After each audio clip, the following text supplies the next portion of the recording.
কোচবিহারে পিঠেপুলির স্বাদ গ্রহণ করতে কোথায় আসবেন বলুন তো? একেবারেই পৌষ মাসে পিঠের সম্ভার নিয়ে হাজির কোচবিহারের বাবুরহাটের মোদক সুইটস। একেবারে আমরা সেখানেই রয়েছি, আপনাদের দেখাবো একে একে কি কি মিষ্টি এখানে পাওয়া যাচ্ছে। তার পাশাপাশি আপনাদের জানিয়ে রাখবো এই শীতে পিঠেপুলির সম্ভার নিয়ে হাজির কোচবিহারের বাবুরহাটের মোদক সুইটস। কদমবড়ি মিঠাই, সুগার ফ্রি রসগোল্লা, জলসা কালাকাঁদ, মালাই চপ, ক্ষীর কদম, রস কদম, রাজভোগ, মিল্ক কেক, রসমালাইয়ের বাটি, ক্ষীরের বাটি, এছাড়াও পাশাপাশি থাকছে জ্যান্ত জিলিপি।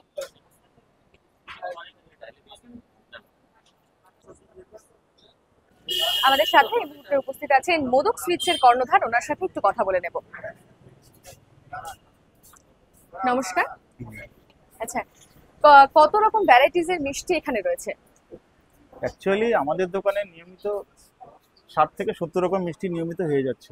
এছাড়া আমাদের মোটামুটি 100-র উপরে মিষ্টির আইটেম রয়েছে। আর সত্যি কথা বলতে বাঙালির 12 মাসে 13 পার্বণ। এই 13 পার্বণে নানান ধরনের মিষ্টি বাঙালিরা পছন্দ করে এবং অনুষ্ঠানে মিষ্টি ছাড়া তো কোনো অনুষ্ঠান হচ্ছেই না।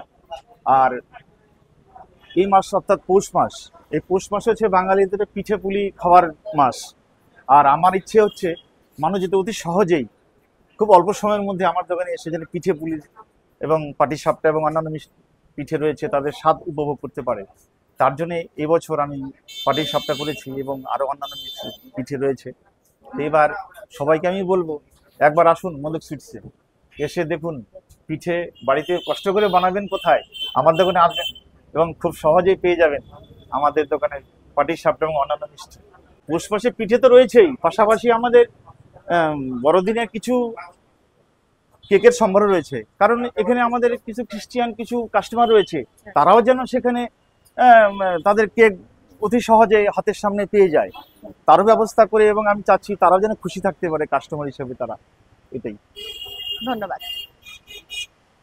আমরা কথা বলে নিলাম মোদক সুইটসের কর্ণধারের সাথে। ওনার সাথে কথা বলে কিন্তু যেমনটা জানানো হলো আপনাদের যে 40 রকম, প্রায় 40-এরও বেশি রকম ভ্যারাইটিস মিষ্টি কিন্তু আপনারা এই মোদক সুইটসেই পেয়ে যাচ্ছেন। পাশাপাশি পিঠে পুলির সম্ভার নিয়েও কিন্তু ওনারা হাজির হয়েছেন।